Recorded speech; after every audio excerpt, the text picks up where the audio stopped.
Right, let's have a look. How's that? All right, we'll start again. Apparently, we weren't getting any sound on the stream. I think it's because some of these settings are a little bit weirder than I'm used to. There we go.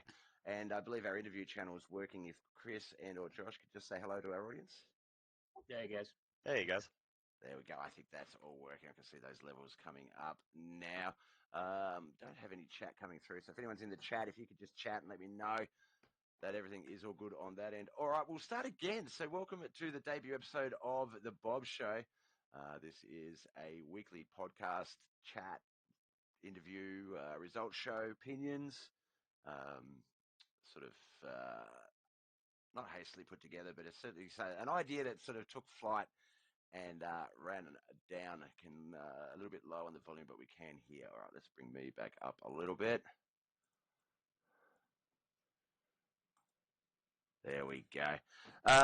So what was I talking about before we realised we were okay, the Bob Show. So the Bob Show is it's a concept that I've always wanted to try, but never had the brains to do until my producer, Chris Standridge. Everyone knows Chris. Say hi, Chris.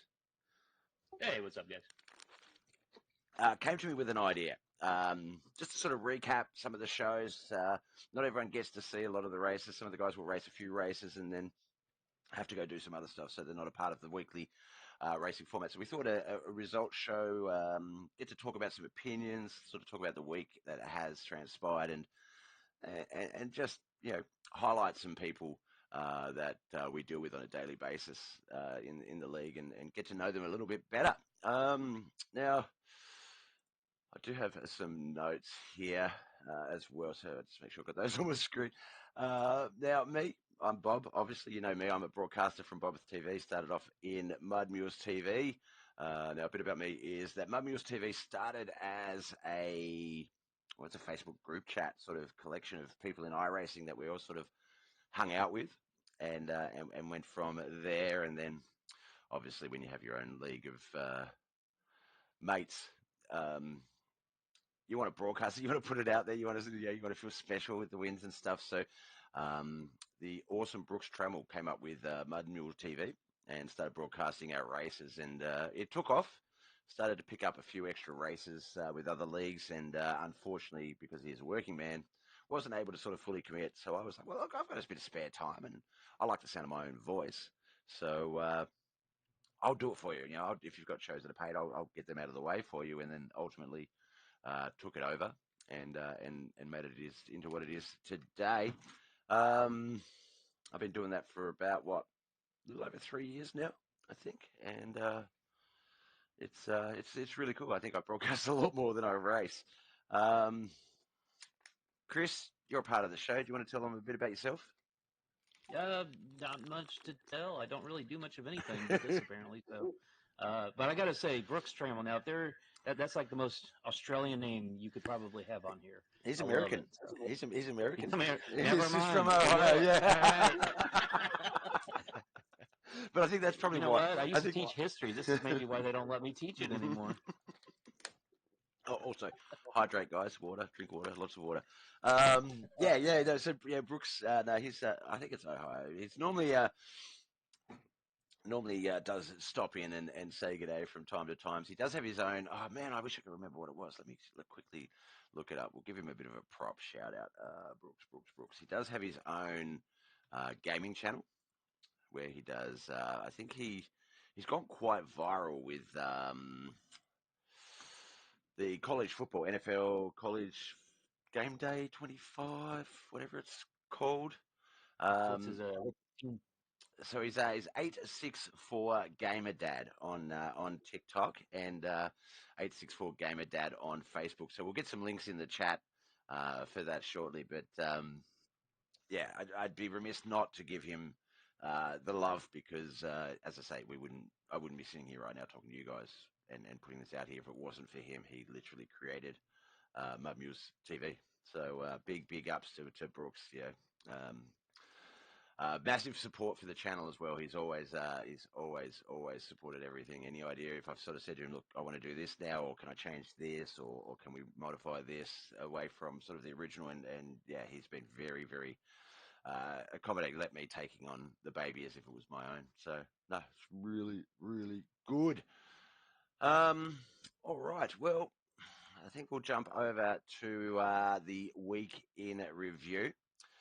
We're going to start off with, and once I get this streamlined a bit better, it's going to be so much better when I get some buttons to push and stuff. But for now, we're going to start off with KHR, affectionately, or Knuckleheads Racing League, affectionately known as KHR. Now, a little bit about them. They started off life, well, as far as I knew, when I came into it, as the R3 iRacing League.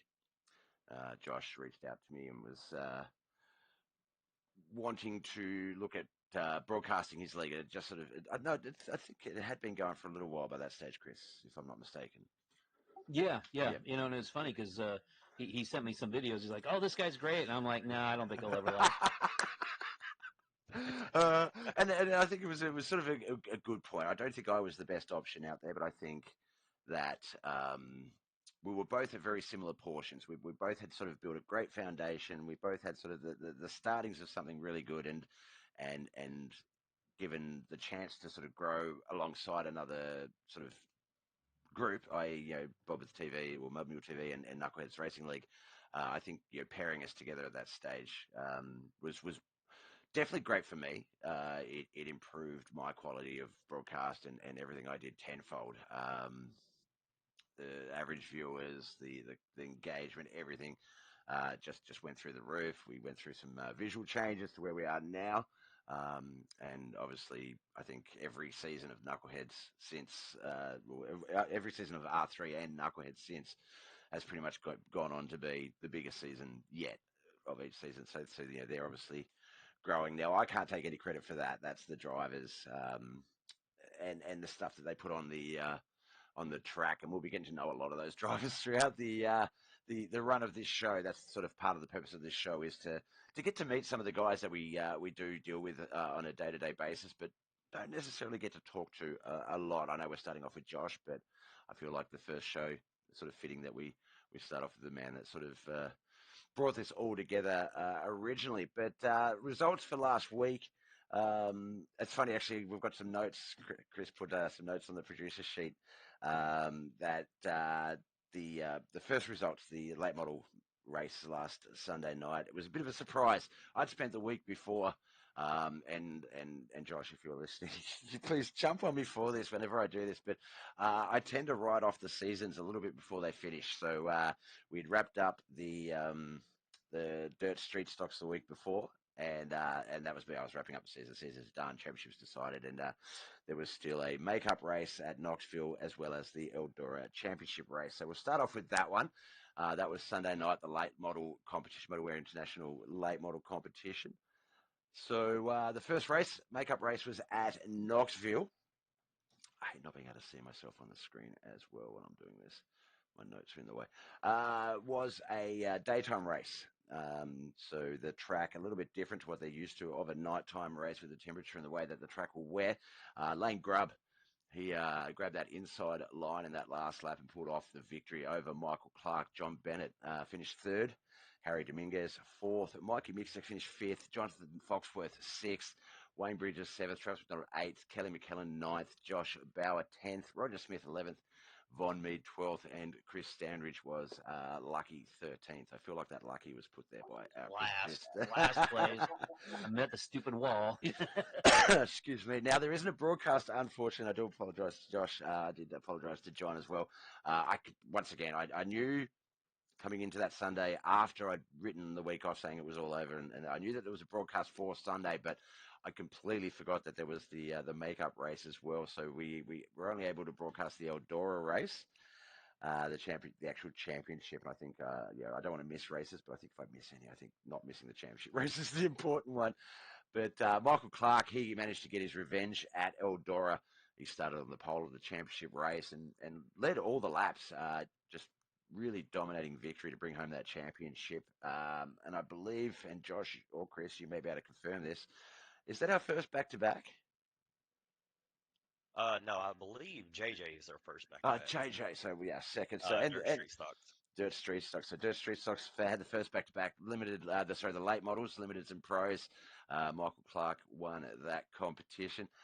Second place, Cody McDonald. Jonathan Foxworth came in third. Now, I think he, just to stop there for a moment, I think Jonathan Foxworth is probably one of the main guys that really brought this idea together for me. I felt like there were some guys that I really wanted to talk to that just were unlucky on the night, wrong place, wrong time, or just the race doesn't fold out the way they go.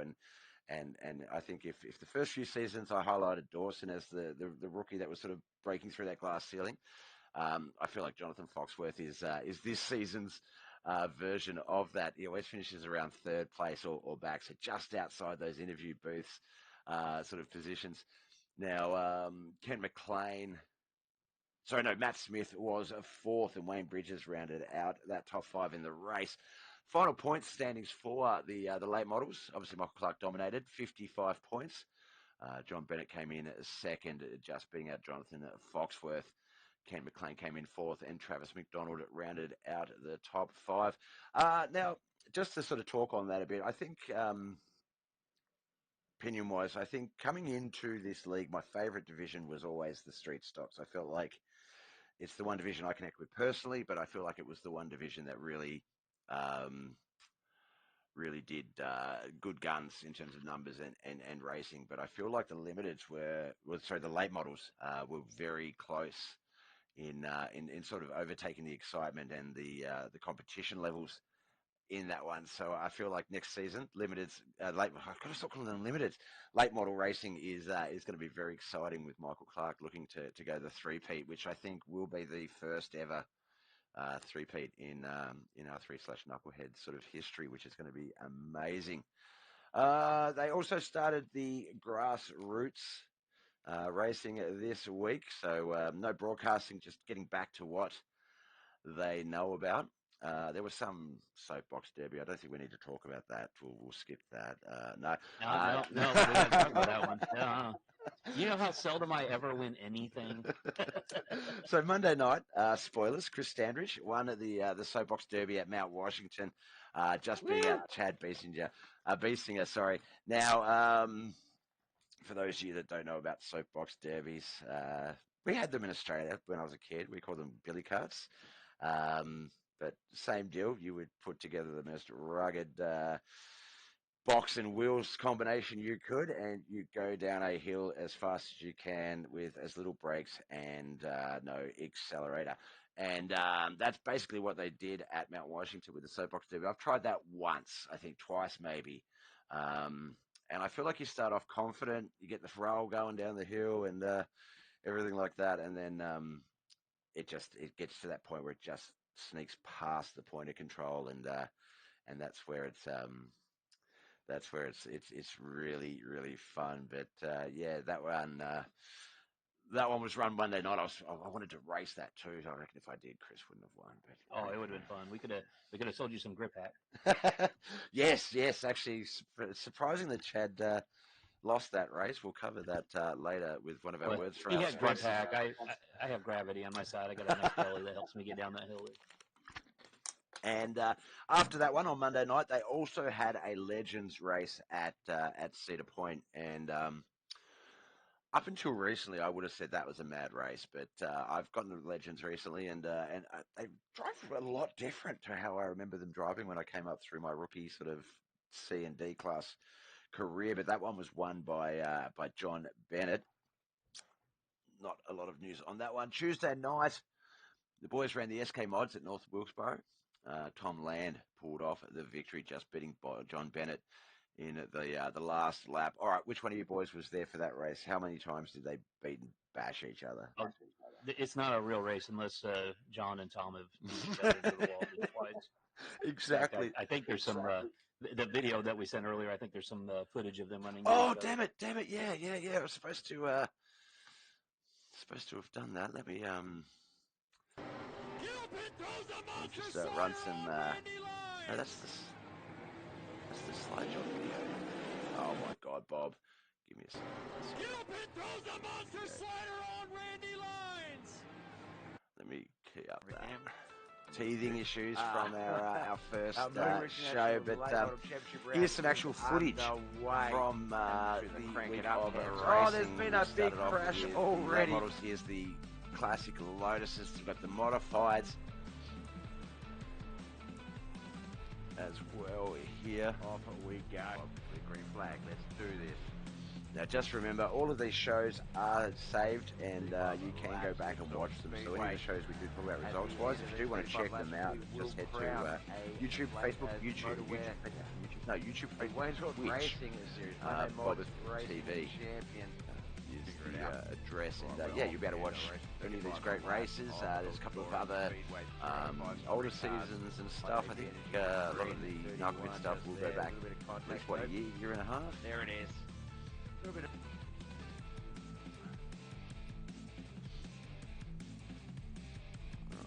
Just check my notes. Anything else? three-car battle there. Well, John Bennett's going to drop out of second place battle and put himself That's up just about it against for that KHR. So what we will do is we're just going to... There's a bit of contact between Larry Tittle, Chris Well, we Avoided, wrap up looking Buck at this Bruning, week but in review, and if up you just into look at that the screen wall right gets there, that is finished. Chris Standridge in the and 22 brings out our Lotus latest 49. Porsche. Came into Haven't contact seen with one of the one drivers yet, and sent but there spinning it is. up the track into the wall. Quite tame in You terms of face you. really Hey, well we got our cautious, first but it Twitch is our interaction. first Hey, Hell Reaper. How you quite going, brother? Tom tried to sort of set up between him and the wall. but All he right. couldn't do it. Oh my Before we gosh. return, when we Went down return, we will low talk between about the green senior light circuit. But straight before we with do, John Bennett's car. we're just Those going to two have hear a word collided. from our sponsor. Oh, Local event actually, also yeah, we'll hear a word in from our sponsor, tickets. Doug Tyres. Back soon. Well, friends, we all have that same problem from time to time. You build a racetrack and late models, sprint cars, modifieds, they all keep cutting across the infield. Wars are expensive and sometimes they kill people. So what do? Why, you call my buddy Doug Norton at Doug Tyres. Doug will ship you out top quality tyres of all shapes and sizes, ready to be placed at the edge of the racetrack. And let me tell you, when a race car hits one of these babies, that tyre will simply not move. I once saw a late model hit one of Doug's tyres at over 100 miles per hour, and that tyre didn't move a single inch. Doug's tyres have set the industry standard for durability, beauty, and most important, movability. But what's Doug's secret? Ancient Greek pure concrete. Using over 27 blends of polycarbonate bifuselage, Doug has made a concrete that is so pure, so immovable, just one of his 14.5-inch tyres could sink the Titanic. But wait, there's more. Doug isn't just the owner, he's a customer. And Doug knows what is really needed to keep these cars firmly on the track. And that is a secret ingredient that other racetrack tyres don't have. Love. That's right, all the way from the small half-bred 14 inches at Cedar Lake Speedway to the giant track tyres at 411. Doug's tyres aren't just full of concrete, they're full of love. So give Doug a call at 555-555-5555 today and order your own Doug tyres for your racetrack. Doug tyres, full of concrete, full of love.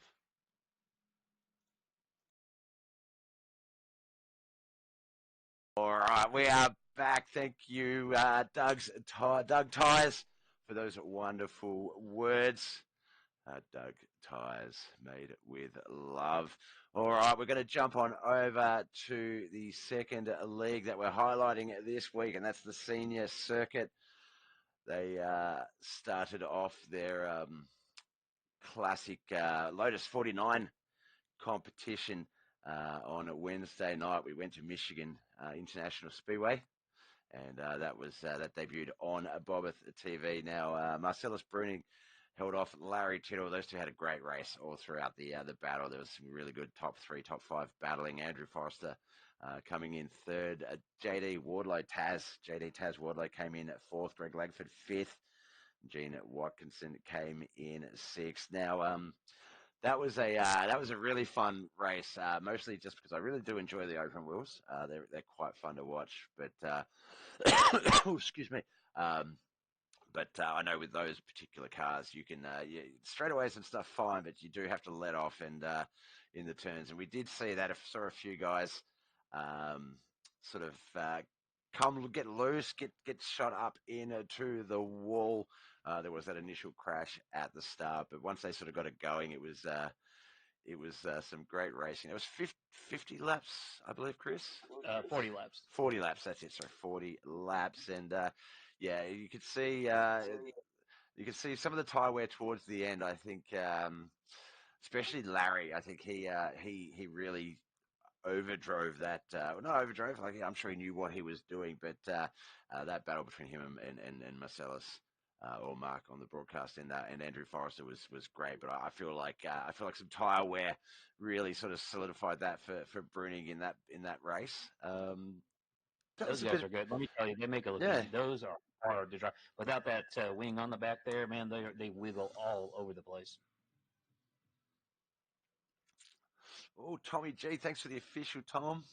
Appreciate you, brother. Official follow. My words aren't wording properly today. Yeah, no, they do look really fun. As I say, I'm a big fan of the open wheel oval sort of scene, whether it's the Dalaras, the Lotus, even the Skip Barbers. I love Skip Barbers. They're such a fun little beast to drive. But yeah, they are hard to handle. Now, I guess one thing I will ask you, Chris, about them is I know with the Skip Barbers and some of the open wheel stuff I've done on the road circuits, I do quite like an open wheel on Lime Rock. It's a bit of a fun sort of not too technical track, but I know that you can't really tap the brakes. If you tap the brakes, they sort of lose a little bit of traction. They don't really hold the line as well. You sort of just got to let off the wheel and let off the accelerator and let them sort of roll through the turns. Was that sort of the case with the Lotuses, or did you have to brake a bit? They, see, I picked tracks for the series that had setups for them because those setups on those mean all the world. Last week we used a Talladega setup at Daytona, and you would think there'd be like no difference. You think they'd work fine, and it really didn't. Like everybody had to start off in third gear because if you're in first or second gear and the green dropped and you hit the gas, you went straight to the wall. I mean, it was such a mess. So like the setup just means everything. So then at Michigan, like, yeah, you could tap the brakes, you could hit the brakes, and they didn't spin out on you. It was set up perfect. They wiggled and everything, but I mean, you know, it was, yeah, that setup was everything for them. Yep, no, definitely does help. A good setup goes a long way on that. And look, I think that'll be a topic of the week coming up soon. Setup shops and setups, how they work. Oh, that'd be good. But it's a tough one to find. Like it's there's plenty of quick setups out there, but they have to match your driving style. So you can watch one guy break records and then drive it, and it's loose. It doesn't hold the way you like to hold in turns, things like that. So there's so many things to consider. Now, in saying that, that is a nice little segue into the opinion topic of the week, and that is actually going to be slide jobs. Where's my... yeah, I definitely need a little button thingy so I can bring these up. Slide jobs, good, bad, do they have a place?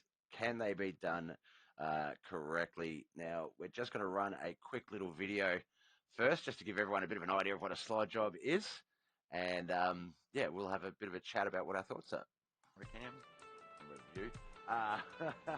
Our Motor International Late Model Championship round is underway. To the crank it up. There's been a big crash already. Remember, we did it on purpose. Yeah, we wanted the show not to run smoothly, so it didn't look like it was the finely tuned machine that it actually is. All right, here we go. Slide jobs.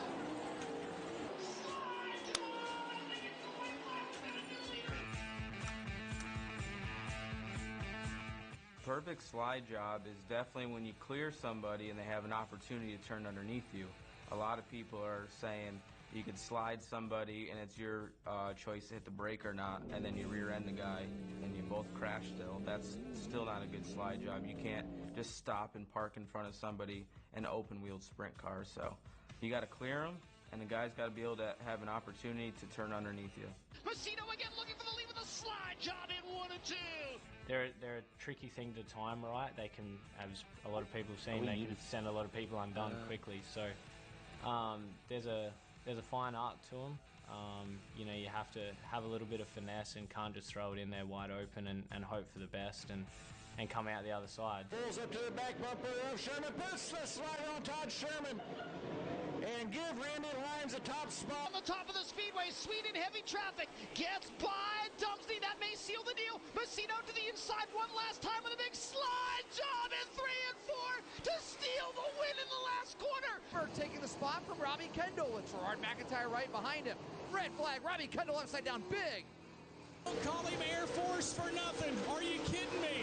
Back to the high side. They'll look to the inside. Winger's going to go to the inside of McCarter. They'll swap the lead in turns 3 and 4 again. McCarter to the inside. Winger to the outside. They'll slam doors. Off the track goes Ashton Winger again. Corey Hedgecock now making it a 3-car race. And here comes Sam Seawright. 4 cars under a blanket for the top spot. Now Winger will slide over the nose of McCarter. Ashton Winger takes the lead. 15 laps to go. Back and forth. And McCarter goes back into Winger again. Winger's up and over.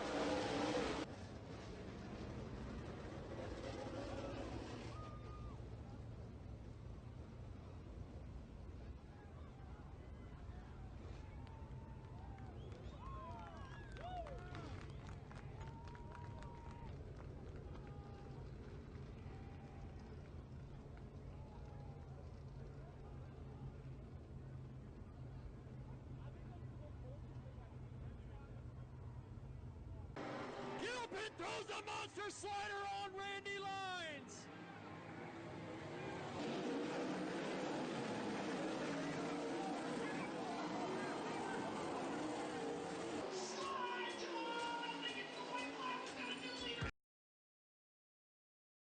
All right, so we'll leave the slide job video up there as our technical expert talks about it, but he's muted, so we won't be able to hear him this time.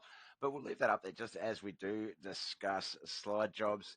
Now, there's a lot of different opinions on them. Are they good? Are they bad?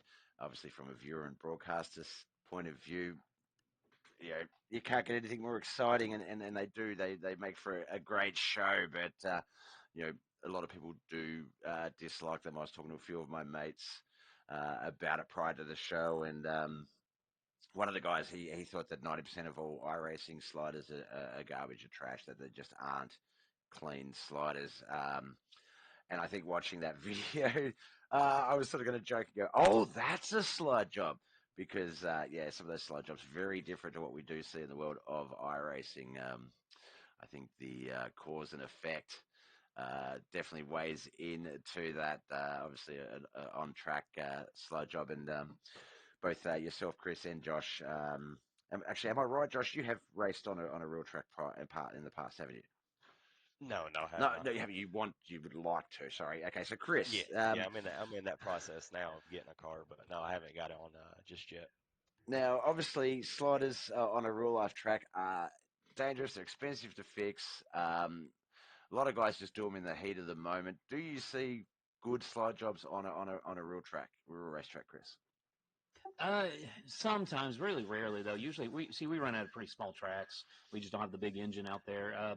And in fact, but you know, even the other tracks we go visit, about the only time you really see them are when the big boys, like on this video here. This is at I-75, the track we ran at last night, and like you see the big guys do it, but basically anybody who is lower budget, you just don't see them do it. Yeah, and I guess it's sort of it's I guess it's something you probably see a lot more later in the season. It's not something you generally see. I guess in real racing as well, you wouldn't see it at the start of the season. You don't want to sort of risk anything going haywire and having to have your track half the track or repair and you know, rebuild that type of stuff. But then at the same time, you know, I've heard people say you miss every chance you don't take. So, you know, it is the tough biggest call. issue we run into is just safety. I mean, it's just so damn dangerous. So if you're going to do it, you better be clean. So. Yeah. Anyone in the chat? Have you got an opinion in the chat? Slide jobs, good, bad? What do you think about them? Do you like to throw them?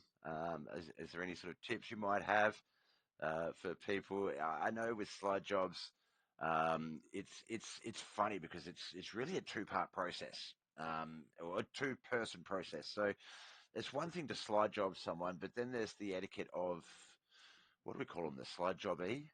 the person being slid, do they brake? Do they let off and just give that person a little bit of extra room to get in because they've clearly gotten past you? Do you hold it down so that they can't get in, and you try and there's so many factors that that can sort of weigh in on a slide job. It's not just okay, I'm down low, I'm going to slide up past him and get into the lead. He's going to have to slow down, and I'll keep racing. It's you have to rely on the other guy being considerate enough to accept that slide job's coming in the way it's coming in. And I feel like when we talk about the iRacing side of that, I think people are a lot more forgiving, and I guess we're spoiled in that both KHR and senior circuit, probably more KHR. You don't see too many slide jobs on the asphalt, but they do happen. You do see them, effectively take place, but they are more of a dirt one. And I think we're lucky in that that the KHR guys, the senior circuit guys, they respect each other. There's that camaraderie, the helpfulness. It's race and have fun first, win second. I know, and I don't say this in a negative way, Josh, or to any of the drivers. I know that mode that's starting to sort of bleed into each other a little bit. There is a little bit of a winning mindset that I don't think is a bad thing. I think it has helped competition. We've seen guys like Dawson Potter and that really improve in that mindset, but it's throwing a clean slide job. It's not having to rely on the guy behind you braking. I think that's the key, and I think they're the main ones that people really need to sort of look at. If you have to rely on the other person you're passing to help you out, then it's not a clean slide job, I think. Oh yeah, that's kind of how I view it. As a fan watching it, if you have two guys going at it for a position and they're throwing slide jobs, I mean, you're in for a show. That's really, as a fan, that's what you want to come and watch, as long as Yeah. it's a clean racing, because I mean, there's nothing like it. I mean, you got those guys, going hard and making those type of moves. And then you have the racing perspective from Chris, safety first, and so I never really thought of it that way. I've pretty much been in the crowds my whole life watching them, which they're fun. And then iRacing, if you get in with a guy and it's all about competitiveness. I'm just as competitive as anybody on here. If I can throw a clean slider on you, then you best believe it's coming. But I'm also expecting a crossover as well. It's a double-edged sword, and it's a risk. It's dirt track racing to a T. It's a huge risk that you're willing to take. I will say on iRacing, a lot of it does matter who you are. And I mean that respectfully. Josh, John, Cody McDonald, those guys, they throw clean sliders. And so when they do it, it doesn't make me mad at all. It's like, okay. And if they do hit you, it was on accident. That something just went wrong. So it's cool. And we always apologize. We work it out. But, if you're brand new in the league and you just hit 3 cars coming up and then you pull the slide job on me, I'm probably not going to hit the brakes because I'm going to teach you not to pull that crap on us. For sure. Yeah, absolutely. And, just on my perspective of it is I have one monitor. So I don't really get to see what's on the right side of me. So when I'm calculating a slider, it's not just a wing it type of ordeal, because a lot of times I'll sling it into the corner, and then I back out because I'm like, I have too much respect to the guys I race with, and I don't want to hit them. So I'll back out, and then people will be like, "Oh, you have plenty of room to keep coming up." I'm like, "God dang it!" So yeah, in KHR, us as admins, we are uh, constantly, making sure this is a fun, first league. Um, but we are getting faster guys in, and we are seeing these races get really competitive, which is fun. As long as it's clean and no one's out, just completely ruin somebody's night consistently. Then you as a broadcaster, because I go back and I watch these broadcasts, so they're fun getting to see these sliders. So yeah. No, definitely. And look, I think I think overall in iRacing, I think obviously slide jobs are an issue. They do need to be talked about. I think in terms of us KHR senior circuit, I think we're obviously quite lucky. We just had the lovely Morgan Roberts, like I was going to say the broadcast, the podcast. Thank you, Morgan. Appreciate it. And Robbo, Always good when my personal friends like stuff that I do. Awesome. I guess one last sort of topic before we finish up on the slide jobs that I sort of wanted to ask about it. It wasn't in the run sheet as a question, but I sort of thought about it while we we're talking. Reciprocation. So some people, I've just, one of my buddies, Hell Reaper, he's an iRacer in the chat as well. He said, I'm all for it, but we'll do it back. Now, bad slide jobs. Let's say you cop a bad slide job. If you give one back, should you really have a problem in the bad slide job in the first place? Like it's like I feel like if you're the type of guy that would return a bad slide job, like if someone cut you off or whatever, and you're like, well, fine, I'm going to come over your nose later. Should you have that problem? Should you just be like, move on? Like, I think I know your answer on this, but I feel like that's the guys that I'll do it to someone if they do it to me type of people. Yeah, for me, I have a real bad time with driving aggressive. I've never been that aggressive driving. We've talked about this. I've got a lot of wins. Yeah, I've got a lot of wins, but I don't know. It's just I don't know how to really word it. I'm not really that aggressive. I know how to control my car and put my car in positions that a lot of people really can't. Um, but I also will. I mean, if you throw a dirty slider on me, then you best believe I'm going to be on you. Now I won't push you out of the way, but you cough up or make a mistake, then I'm capitalizing. That's kind of how I race. So that's how I view it. Definitely. I agree. I'm the same. I don't race aggressive. Like I think I do. Like if someone said to me, would you race aggressive in a race? Yeah. But I think if you watch that racing, it's not really that aggressive. It's like as I won't move people out of the way. I might try and hold a line that will force them off their natural line or things like that. But while I love rubbing and a bit of contact. And I've always said since day one in iRacing and dirt street stock, if you're complaining about being banged in a dirt street stock, then you're in the wrong sport. Absolutely. So there's definitely avenues for it. So like if I sort of said like the big blocks and the late models, that's for guys who know how to drive. Throttle control, skills, things like that. If you want to just put your foot down and go for it, I think dirt street stock's great division. And not that it's not technical, but you can sort of grow from it. But I feel like that's the I'm starting to waffle a little bit there because I've forgotten my point on that one. But yeah, wow. First show, nerves still here, and we're 40 minutes into it. All right, let's Josh, actually, I'll throw this out to you and to the audience. We'll see. So, topic for next week's show. Is there a topic anyone would like to have discussed? Obviously, slide jobs was our first one. I think setup shops and setups is a good option, but doesn't necessarily have to be next week. Is there a topic you'd like to hear covered on the show in the future? On the fly, off the top of my head, I can't really think of any crossovers and slide drops or what dirt track is all about. Now you can always get into the feel of for iRacing is 3-wide battles. I don't know if you've ever been in one, but I've been in many, and whether you're inside, middle, or outside, 3-wide battles will get that heart racing. So I can only imagine what it would be like in real life. But that would be about the only thing that gets me going. I'd rather be in a 3-wide battle than win 100 races. Yep. I've been in a few battles. That is about the scariest thing, though, when you're on a single monitor in iRacing and you hear the words over the thing. 3 wide, you're in the middle. Yes. Now, to not go too off topic, I've had a few really good races, and I've won, like I said, several. But my most favorite race that I've ever been in, we were at Lucas Oil in dirt street stocks. Me, Wayne, and John, which are the 2 other admins for KHR, we're battling out for 10th place, running 3-wide at Lucas Oil in dirt street stocks, and we're having a freaking ball.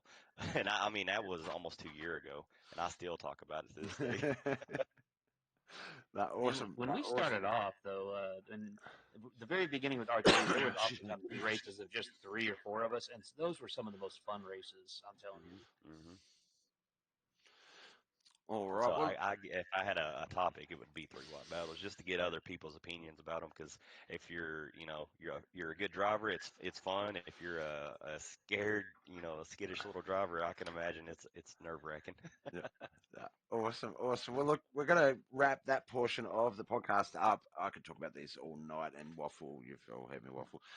Before we jump over to what we would consider the main event of the podcast, and that will be an interview with our guest Josh Roberts. We're going to jump to another commercial, another word from our sponsors. This one is what have I written? I've put the wrong name. I put Doug Norton's name on it. It is an ad for Beesinger's Grip Hacks.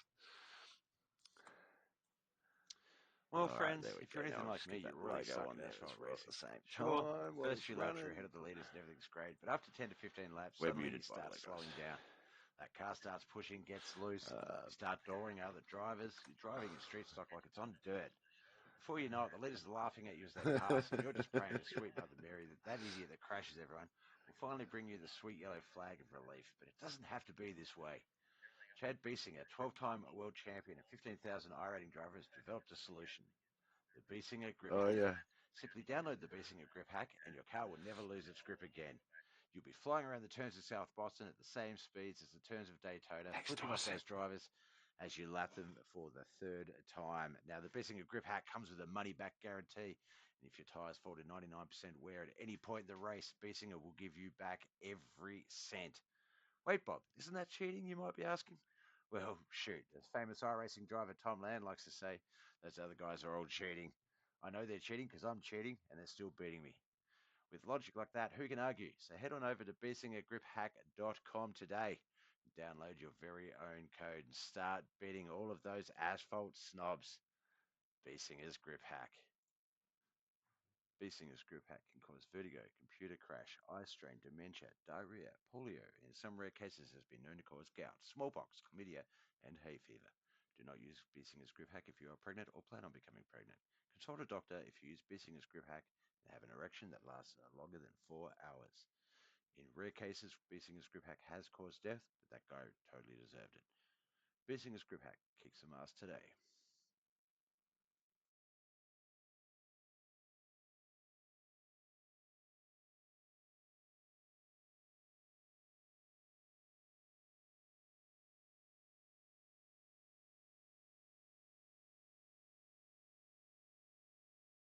You know, you're more welcome to take.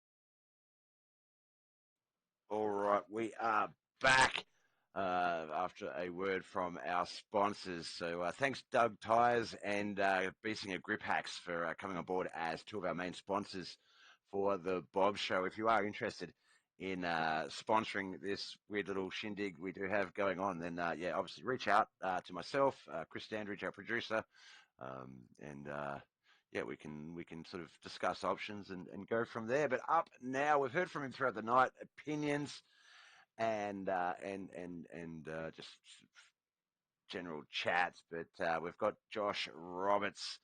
Look, I'm probably going to incorrectly label you this way, Josh, but look, I'm going to say the main brains, brawn, beauty, intelligence. There are only four categories I can think of behind Knuckleheads iRacing League. Welcome to the Bob Show. Hey, thanks for having me.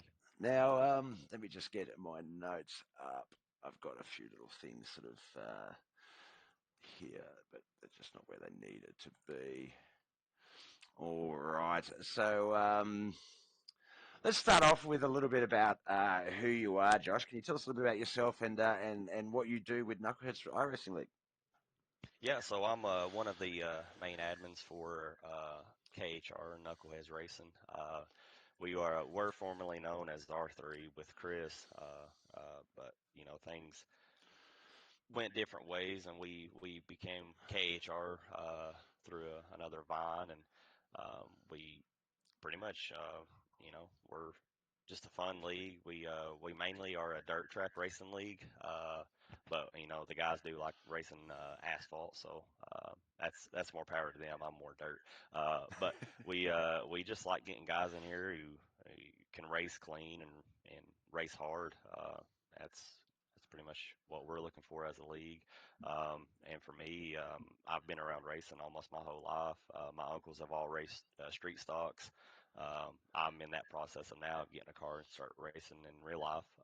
And then obviously I race, and I've done my fair share of laps on this game. So it's all fun and games though. But that's a little bit about me on that. No, definitely, definitely. Now, I do have in my notes that obviously one of your goals, something you do aspire to, is to get a race car out on your local track, the High Banked Tazewell Speedway. And look, I guess I did a little bit of research. Thank you for being available tonight. I know they do have a fan appreciation night going on tonight. It was rained out from last night on tonight, so making yourself available for us over that, we do appreciate that. But I checked it out. It's, Chris and I were sort of sharing track videos. I was sharing some videos from my childhood track, my home track and stuff. And so when we were talking about this, it's checking out Tazewell Speedway, and it looks very similar, and it looks a lot of fun. Have you been out on the track at all, even in just sort of an unofficial space, hot laps as a passenger? Uh, the only time I've been onto the track itself, when I was a kid and got to Mm. ride with Scott Sexton. He won the race and he allowed kids to ride with him. Oh, awesome! Yeah, That's about the only extent of getting onto the track and actually going around. yeah. But I've been at that track, like I said, ever since I was a little kid, so I pretty much know all the little small details about it. And videos and pictures don't really do it justice of how steep those bankings are. Yep. Once you're at the top and you're looking down, I mean, it practically is a drop off. So It does. It looks very, very cool.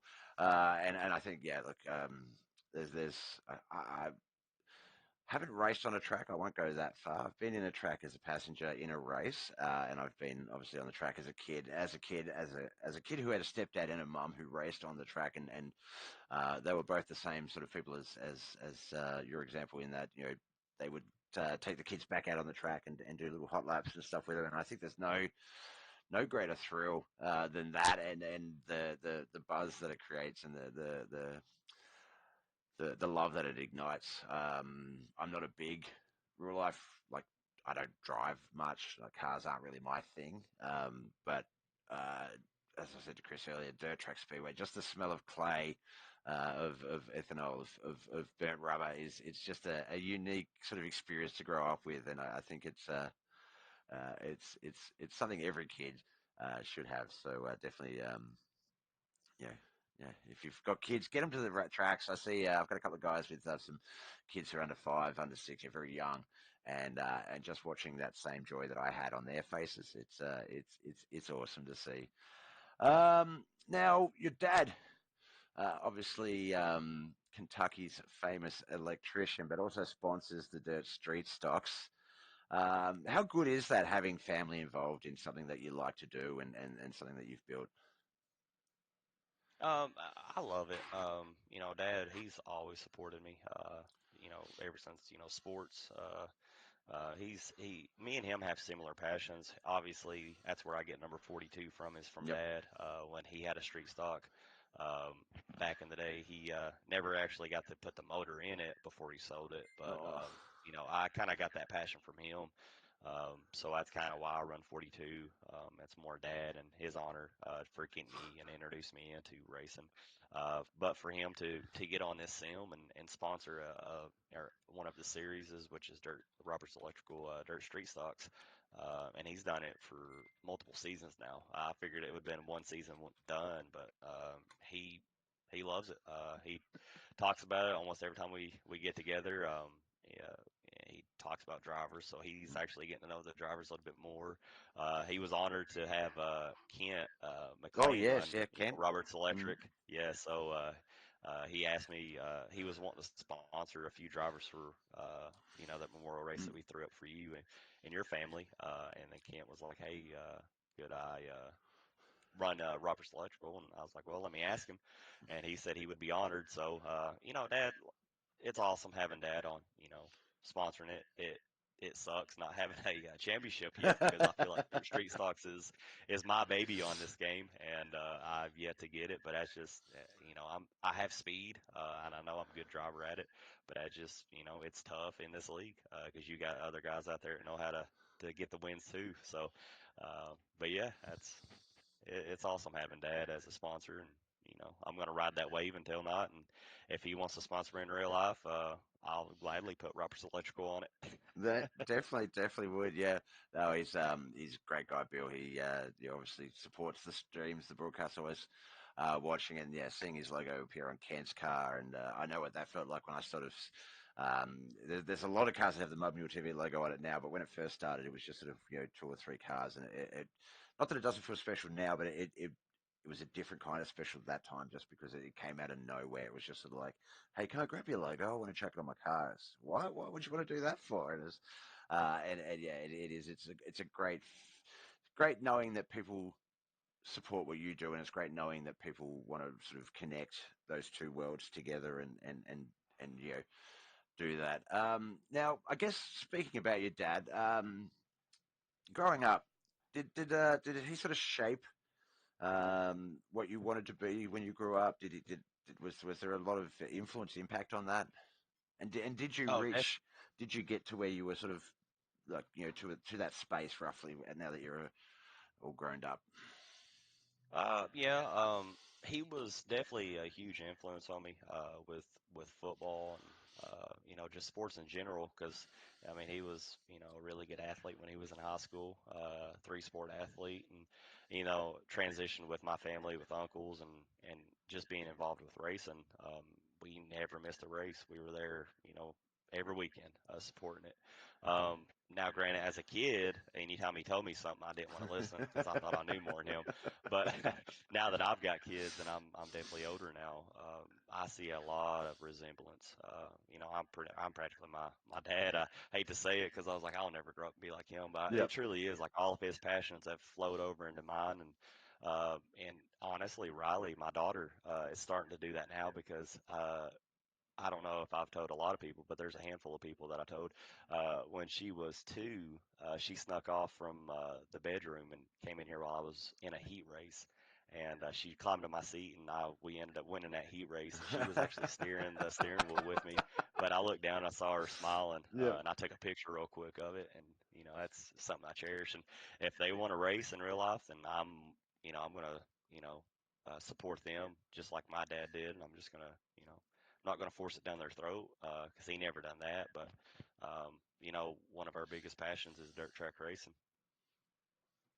It's good to see it when it flows down through the kids, and I know, like, we're talking about memories on the track, and I was telling Chris about some memories where I did a lot of activities at the track, like the Christmas and Easter bunny dress up and things like that. But sitting on my dad's lap, sitting on my stepdad's lap, or my mum's lap, like, and believing you were in control of the race car itself. Real life in that instance is a massive buzz, and yeah, I try to do the same. I only had one of my 3 kids sort of get interested in playing with the racing sim when I got into iRacing myself. But yeah, if you can get one, just one, that's the seed. That seed gets planted, and you can have it. Yeah, you finally can clarify which child's your favorite child. If you've only got the one, it's easy. Yeah, for sure. If you've got 2 or more, it's hard. But the downfall is anytime I'm in a car, she's all the time screaming in the back, "Go fast, Daddy! Go fast, Daddy! Pass that car!" And I'm Uh, like, "Honey, I I love mean, this I got kid. to do the speed limit." I tell my wife all the time she's going to be a racer. Yep. Deep down inside, I really do feel it, and I would gladly support it too. I don't know about mommy, but Mm, Daddy will. yep. Yep. Well, my eldest, my eldest, she's not really into those sorts of exciting thrills and stuff like that. But as a kid, my stepdad had a 2002 Harley Davidson Softail Sportster, and she, for some reason, she connected with him on that. Like, she would love to sit on the front seat, hold onto the handlebars, and he'd ride her around the neighborhood and stuff. And I think it literally became an excuse. It would be like you bringing the kids around so that Kalen would be there so that he'd have an excuse to pull the motorbike out and take her for a ride on it. And yeah, it's funny because I'm not a big bike fan. I'm banned from bikes because I don't do the leaning part properly on the seats. So apparently I put a bit too much pressure on the rider. So I was never a big bike fan. And but yeah, seeing my daughter sort of for whatever reason, just love a motorbike and want to be driven around on that. It was quite fun to see. So, and she was the same. She would want Poppy to, instead of just do the local blocks, to take me up to the shops or somewhere significant where you maybe shouldn't be dinking kids like that. But it's awesome to see kids enjoy the things that we enjoy and get that. That's it's how we got the love and it's how they get the love. All right, now with iRacing, how did you start? How did you find iRacing? It was during the COVID year. I was already in that mold where I wanted to race in real life. Me and my wife, we're newlyweds. We're making money and living the good life. And then COVID happened. It kind of slowed down a lot of things. And was watching. I think I was just scrolling, and then one of the guys that is from my area, he was on racing for $5,000 in a super late model race, Yep, and it was yep. on iRacing. I'm like, what is this doing? And so I've done a little bit more research, which I'm not, tech savvy by the least, but I saw, I know iRacing does research on a gaming computer. Then I asked Morgan, I was like, hey, mind if I get a gaming computer and do this instead of buying an actual car? Yep. And she was like, yeah. And I'm sure in her mind she was only going to cut maybe $100 or so. Yeah. And I ended up getting a pretty high end computer. I went all out, but that's beside the point. And that's kind of what I started out. I grinded hard to get out of the rookie class into D. And early on, like I clicked onto it really, really easy. I've put my dad on here and a lot of friends, and it seems like they struggle to get used to it. But as soon as I sat down, I mean, 2 or 3 laps in, I felt comfortable driving. Then I started, trying to push for a license.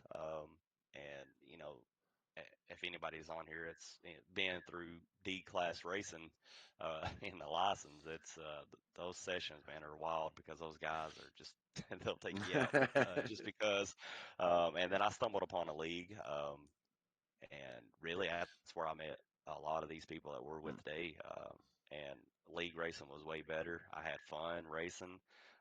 And obviously, I got to know a lot of these guys. That's pretty much. I, at first, I never really gave it any thought to be an admin. I really just wanted to log in, race, get off, go home, live that good life. And I've, over the course of time of racing, I found a knack of enjoying adminning. I'm constantly online trying to find people to get into the league, recruiting. I'm never really taking an off day. I'm all the time trying to get people in here, but like-minded people, because we're not like most leagues. We're not cutthroat. We're not win at all costs. We are different. We show respect, and I kind of get that same group. But yeah, I've won a few championships in other leagues, but since we started KHR, I've yet to win a championship. So I'm about to back out as an admin and just become a straight racer again. Start. I'll take that back. I actually won big blocks for Wayne's. I did win that by like a couple of points. But other than that, I want more. I'm greedy. It's got a taste for it. You've missed a race or two, though, haven't you? I mean, Yeah, almost every season something's came up. More than everybody else. So. Yeah. Yeah, I'm usually in the points contentions every season, and then for some reason something just consistently happens, and I miss 3 or 4 races, and it takes me out. So I'm hoping, Lord willing, everything will finally be good for one season and see what kind of damage I can actually do. Yeah, I think there's a number, and not to take away from yourself, Josh, I think there's a number of guys who, for various reasons, weren't able to race a full season last season. And if we looked at sort of what they did race and then sort of tried to extrapolate some data from that, that the results, there would have been a lot more people vying for that title, I guess. So yeah, next season, I think it's sort of a double-edged sword. The next season, 28, I think 28 weeks of racing, but there's a few off weeks in some of those seasons. But it's it's it's it's sort of, I guess, built in that if you are someone that can be consistent every week, no matter the result, you're going to do well. But those guys who don't necessarily that are not necessarily available every week to race for various reasons, whether it's commitments or family or whatever, there's plenty of make-up races, so to speak. So I feel like it's going to benefit a lot of different people, and we're going to see a very, I believe, a different top 10 this season for the racing than we have been seeing previously because of that fact. Because I think that just the guys that are consistent, that might finish outside the top 3, but race every week, are going to accumulate those points as the same as those guys who race every 3 weeks and get a win or a second, those 8 or 7 point sort of finishes. Oh yeah, yeah. We almost every season we try to do a little different to, make it interesting. This season and kind of how we're going to do from here on out. We're going to make it, fall time into winter time, because a lot of the guys race in real life, and it's hard to get a good season in during summertime just because of real life racing. So I've communicated to some of these guys that race in real life, and they're excited. And we're treating this like a long season, like like real racetracks do in real life. Yep. So this season's going to mean a little bit more. We've got a lot of plans for it, especially for the top 3 in each division. So yeah, we're hoping it turns out good. And the point system that we've been running, if you miss the first part of the season, you still have a chance to come in if you're fast and get some wins together. So there's 28 races, and I mean anything can happen. So Yeah, it's going to get interesting, that's for it's sure. going to be extremely interesting. I should say 28 races per series. Series, So yeah, but like yeah, per series. 4. I think there's 4 broadcasted series: Street Stocks, UMPs, late models, And the modifieds. and the modifieds. That's it. So yeah, it's going to be crazy. All right, well, look, we've spoken about sort of, I guess, your connection to iRacing and the family that you sort of brought in on it. Let's learn something about you that we don't know. What's something outside of iRacing, something outside of, I guess, what we know about you? So we'll rule out. Um, what do we know? What do we know about Josh? We know that you want to race at Tazewell. We know that you, for whatever reason, support the Kentucky Wildcats. We won't hate on you for that. But what other things get you going? What other things do you like to do? What's if you're not iRacing and you're not working at the lighting shop or helping Dad? What does Josh do? Really, if I have a chance, I'm going crappie fishing. Love crappie fishing.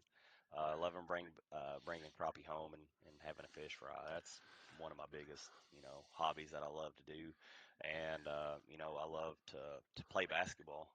I'm still highly active in it, even though I'm getting older in my years. But almost every week we got a group of guys that play, and it's just another little thing that I enjoy doing. So fishing and basketball and racing's really Yep. are my 3 biggest.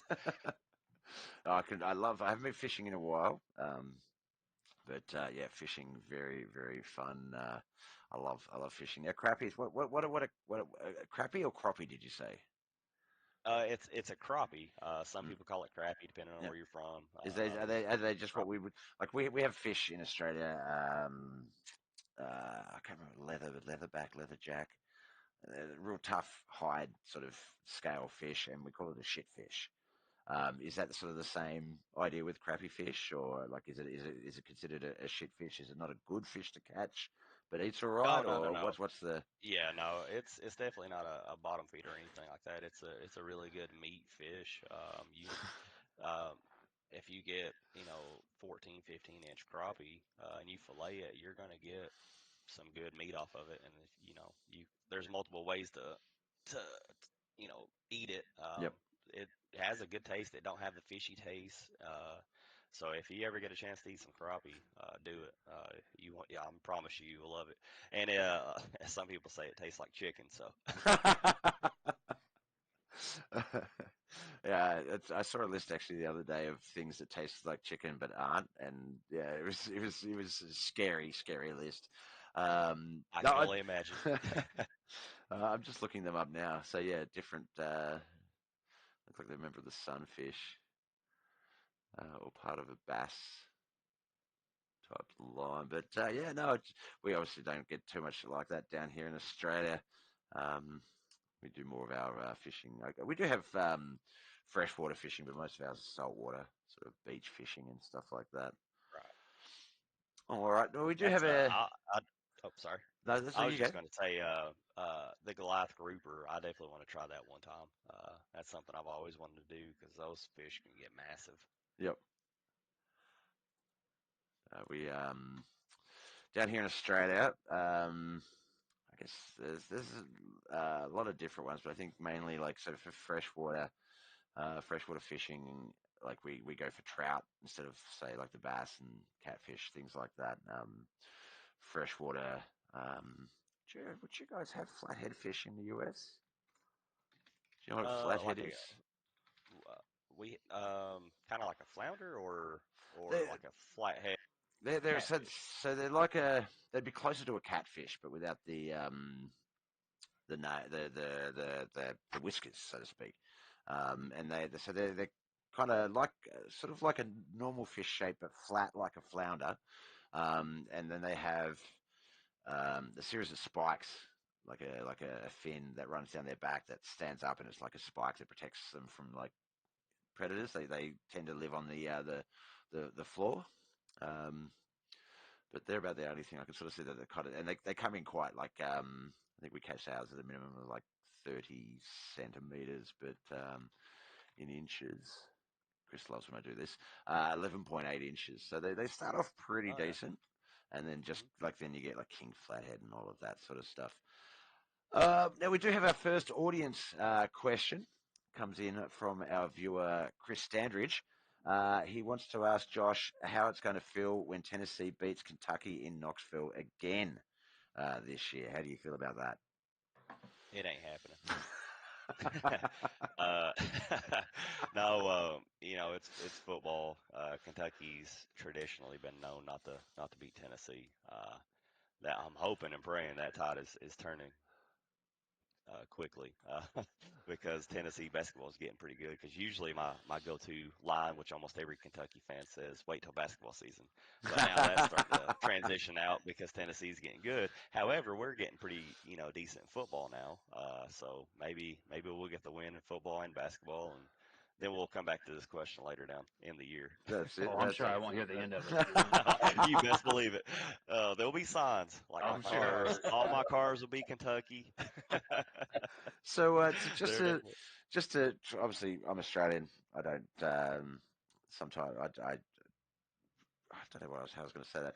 Basically, I just wanted to clarify the three sports thing. So you were saying how your dad was a three sports athlete. Would I be right in saying that if you said like three sports, the main three sports in that sort of thing would be football, basketball, and baseball? Yep, that was it. There you go. Look at me learning.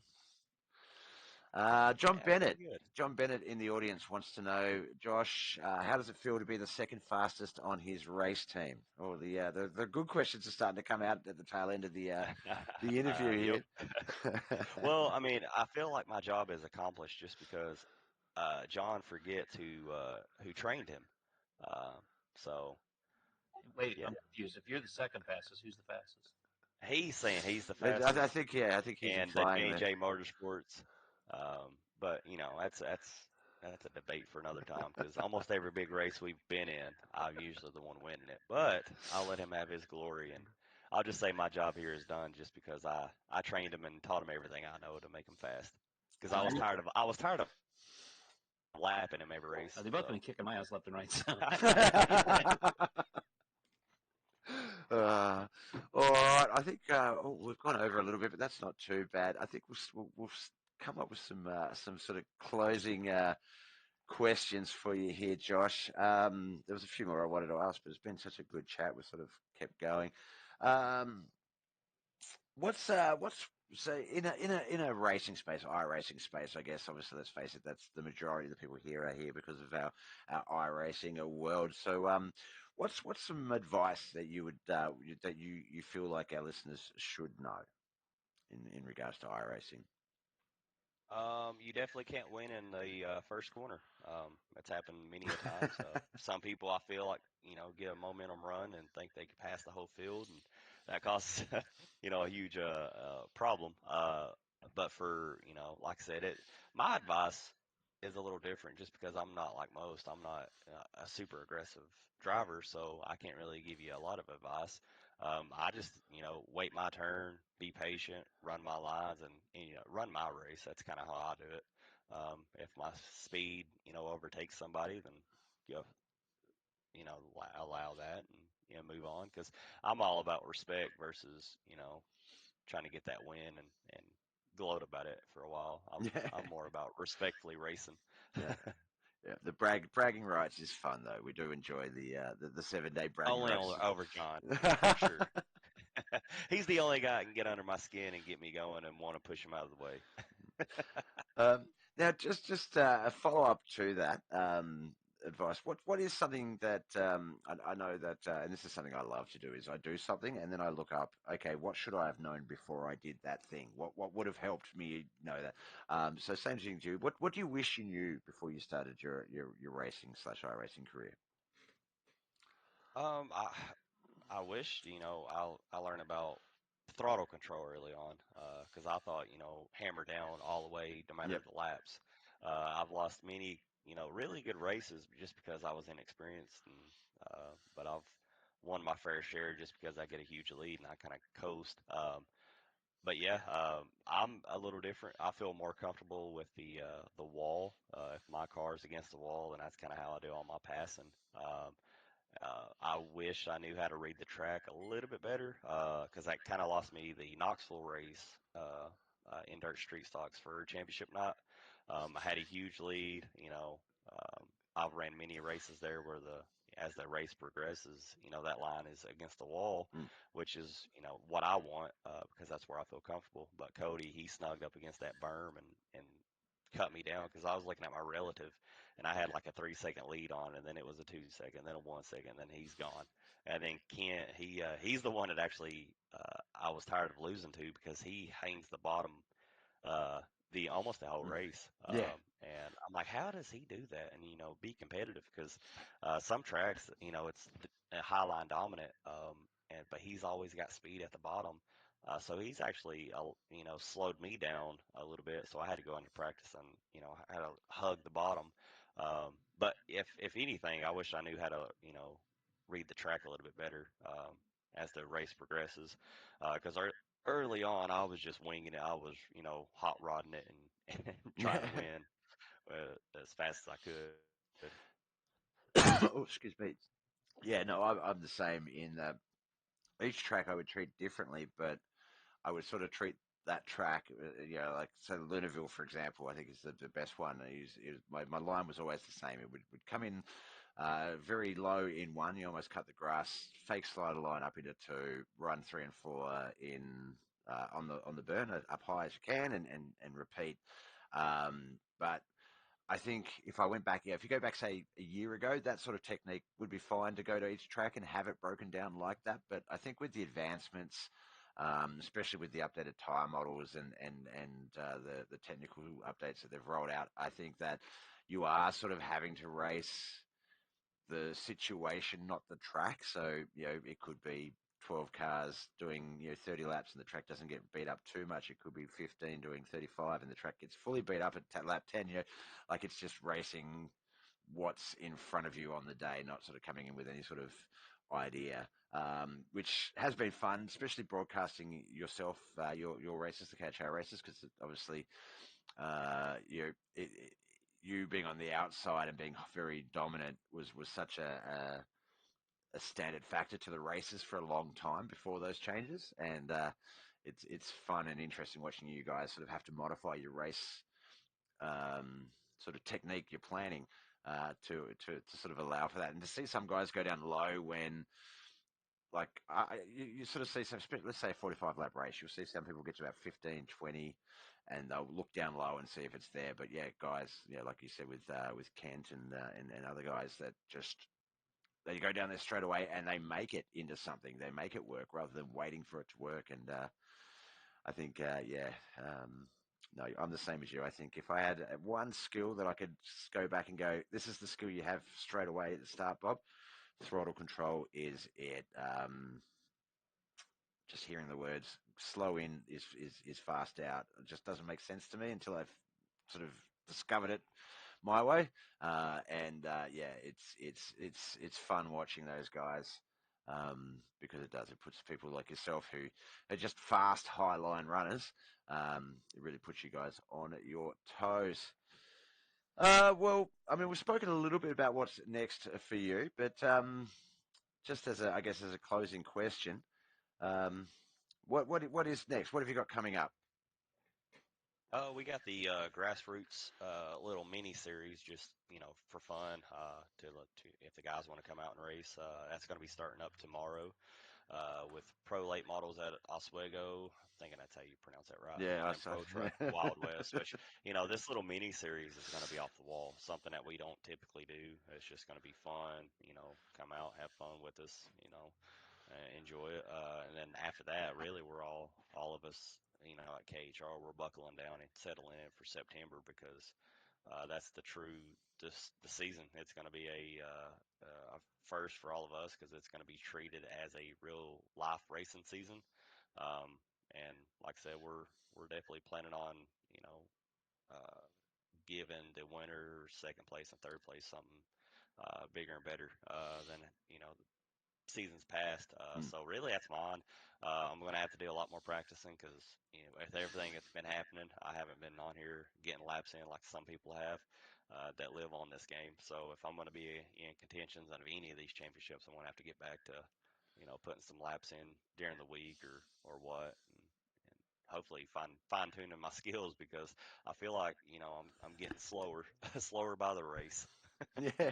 Well, look, I think it's just everyone else is getting comparatively faster. I spoke about it at the start when I was sort of talking about the inception of this show and um, the sort of our ability to sort of choose who we talk to in the interview space. So not necessarily just talking to the guys in the top two finishing positions, and there's guys that are sort of making their way up. I think Dawson, he's always been a great example. Foxy, Jonathan Foxworth, always just a little bit consistently outside the top two and misses out on an interview. So I feel like this format's a great way of getting to know some of those guys and getting them,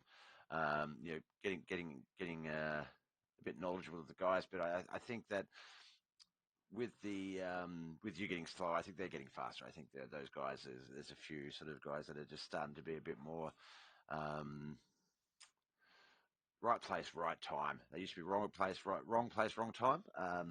So you Mike Davis. Um, Geez, I'm really struggling with names today for some reason, but yeah, I think it's just everyone else is getting quicker, not that you're getting slower. Well, I sure hope so. I plan on getting some championships here soon. All right. Well, look, thanks for coming out and being a part of the first episode of the Bob Show. Hopefully, we can streamline it and it becomes a little bit more fluid throughout the weeks. But I think as an opening episode, it's been a lot of fun. We've had some great talks, got to know you a bit, and obviously, I think a fitting opening interview in that you were the man that sort of brought this whole entire partnership together. I'm glad you didn't listen to Chris and went with me instead. Right, But or it was the voice. I said it from that first broadcast I watched of you. I was like, I've got to have him. And the rest is history. You're definitely growing. Loving the show. I keep catching myself looking at the show. I'm like, oh crap, I'm the one getting interviewed. Hang on a minute. Let me get back on what he's asking. So yeah, thank y'all for having me. I feel honored being the first one. But really, it's you've done all the work. You've put the work in. You've sold me from the very first video I've watched, and you know, you've got me for life. So I hope you like me. It's a very, very, very mutual agreement there. In that, yeah, it's I'll ride the KHR coattails as long as you guys will keep me around, and everything that comes off of that, the extra friendships, Chris, the senior circuit, all of that sort of stuff. Um, yeah, I'll keep hanging on to those as much as I can. It's We'll probably get to a point where you guys are so big, I'll be paying you guys to broadcast your shows for you, but we'll cover that when we get to it. Right. You can't afford me. Okay, yeah. Yeah, you do not want to know what it costs to have Chris on this show as a producer. Let's just say you get what you pay for. So yeah. I just hope MTV or someone picks us up because I'm going to need some funding to cover his Right. costs. Uh, But in saying that, in saying that, obviously we did have some awesome commercials. Doug Tires Greasing Grip Hacks. Just a bit of a reveal behind the curtains. That's all of our great producer Chris's work. If you do want to be featured, sorry, if you don't mind, a big shout out to Doug Norton and Chad Basinger for having a sense of humor and letting me do that. I asked them to make sure it was okay first, and they were like, "Yeah, go for it." So I feel like we might see some more. I feel like there's I know that there's plenty of people that I'm connected with in iRacing that love humor enough that they would take the Mickey out of themselves and be a part of it. But in all seriousness, if you are interested in what we're doing and do want to sponsor us and be a part of that and have some actual proper advertising on our show, as I said earlier, definitely reach out to myself via Bobbeth TV, reach out to Chris Standridge via Facebook. And we won't make fun of you, okay? It'll be real. Yeah, It'll be yeah. We'll let you veto any ads. We'll run the first drafts by you, and we'll slip any edits in post production. But no, in all seriousness, if you do, obviously, sponsorship goes a long way in helping improve things and cover those little costs and stuff that sort of come with this. I can get my theme song that I wanted, and yeah, it's an absolute pleasure to be able to do this one for you guys and have you guys actually come out and watch. We had a pretty good steady viewer count there. We had some good chat from YouTube, Facebook, and Twitch. So exactly what I wanted. All right, look, comment on the video if you are watching on rewatch. If you do have an idea for topic of the week. I think so far it seems to be the next one might be 3 wide racing, and what that means and what that's like. Is that called a menage a trois? A menage a trois. Not a good one though. Not the fun ones. I don't know. Josh seems to like it. So. Oh yes. And yeah, look, if you go back, especially late models, modifieds, dirt, street stocks, pretty much anything, you're gonna have to go back and watch all of my broadcasts to find them. But there are some amazingly fun 3 wide, some 4 wide stuff in some places, especially street stocks and things like that. They can get a little bit hectic if the tracks are shorter and the real estate is narrow. But yeah, there's lots of great examples. I don't think we'll have too much trouble finding any video examples for the clip next week if we do go with that option. I should have come up with a way of closing. We didn't come up with any credits either, Chris. No, I've got them. I'm just whenever you want to turn it over to me, I can finish this out. Ah, awesome. All right, well,